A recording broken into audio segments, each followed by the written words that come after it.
So at my local theater's Monday mystery movie last week, it was PG in 110 minutes, which instantly made me think, okay, now I can hope for Sonic 3, Be Prepared for Mufasa. Turns out it was actually The Fire Inside, a movie I had no idea what the title was as I was watching, mainly because they didn't even show it until the credits started. Off to a great start, aren't we? For those who don't know, The Fire Inside centers on boxer Claressa Shields, played by Ryan Destiny, and her coach/father figure Jason Crutchfield, played by Brian Tyree Henry, chronicling her amateur career before, during, and after the 2012 Summer Olympics. The Fire Inside is one of those movies where everything just felt so plain.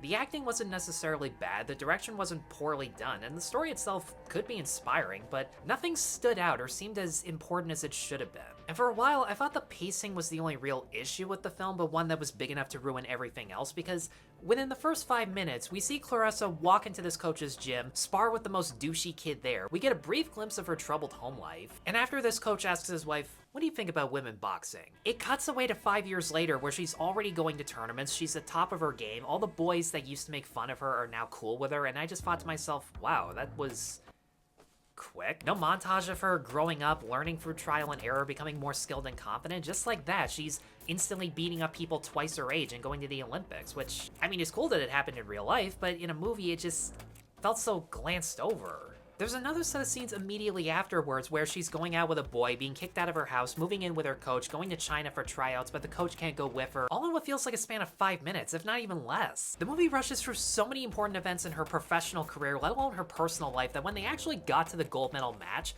it wasn't until a reporter in the background said, "Will she win silver or gold?" that I even realized it was the gold medal match, and again, I just sat there and went, how are we already here? There was no build up to this. For the first half of the movie, or what I can only assume was the first half, the script didn't know when to just let the scenes play out, show Claressa, her coach, and their families just living their lives, and when to cut to the chase. Then the second half happened, and we get something that you don't normally see in a sports drama, which is what happens after the Olympics, the supposed happily ever after, and without getting into specifics, it didn't go the way that Claressa thought it would, or was told that it would, and honestly, seeing someone afraid that they have to start from scratch all over again, or possibly even worse, except the fact that they may have hit their peak early in life, has the potential for some really hard-hitting drama, but as soon as the aftermath of the Olympics begins, it's such a fucking slog to sit through. There are a repetitive amount of scenes of everyone just wallowing in self-pity, wondering where they went wrong, why they've made no progress, who's to blame for it, which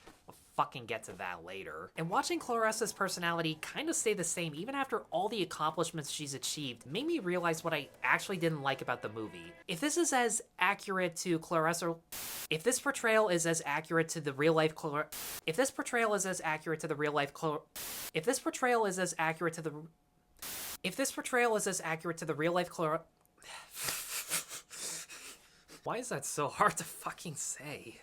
If this portrayal is accurate to the real-life Claressa Shields in her high school years, I hate to be the one to say it, but outside of her boxing accomplishments, she's really not that interesting of a person. Hell, half the time she doesn't seem all that interested. And I want to make something clear, I don't blame Ryan Destiny for this. I think she's doing exactly what the script demands of her, and once in a while she can have a tender moment with her coach and her family. And I think the overall idea of her arc is that once she accomplishes her goal, makes it to the top, she'll be happy, successful, and nothing will be wrong with her life anymore. But when that doesn't happen, has to face the fact that happiness, fulfillment, success come from overcoming obstacles rather than achieving goals, which is honestly a good arc to have, especially for a real-life athlete. But the major problem is, whether it was the script or the direction, Claressa has this constant I don't care look on her face that was just dull to watch. There's nothing energetic about her while competing, she's not charismatic when she interacts with other people, and I'm sorry, but when you're any kind of competitive fighter, boxing, wrestling, MMA, whatever, your skills are only half of what makes you interesting. You still have to have a charming,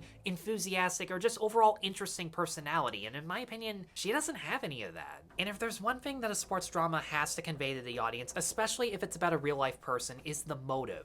Why does she love boxing? What would it mean for her to be the world champion? And I know boxing means something to her, because in the first 5 minutes before she actually steps into the gym, and even when she's sparring with that one douchey kid, she doesn't actually say a word. It made me wonder if there was a detail that I missed about her, but as soon as she's in high school and fully confident in her skills, we do hear her talk. So little details like that definitely help, but for the life of me, I have absolutely no idea what it is that made her want to box in the first place. You can make the argument that it's a release of stress from the daily troubles at her home, but her Her relationship with her mother, who starts off in really bad shape, but an hour in is already pulling herself back together on her own, was surface level at best. Her siblings come in and out of the movie so infrequently. Her dad has been in prison more than in her life, but that's barely addressed. So you don't get the chance to feel the turmoil that she experiences in her personal life. She likes to say in interviews that the reason she likes boxing is because she gets to beat people up, which fucking classy thing to say at the Olympics. I love when her PR team tells her not to say that and she acts shocked. Like,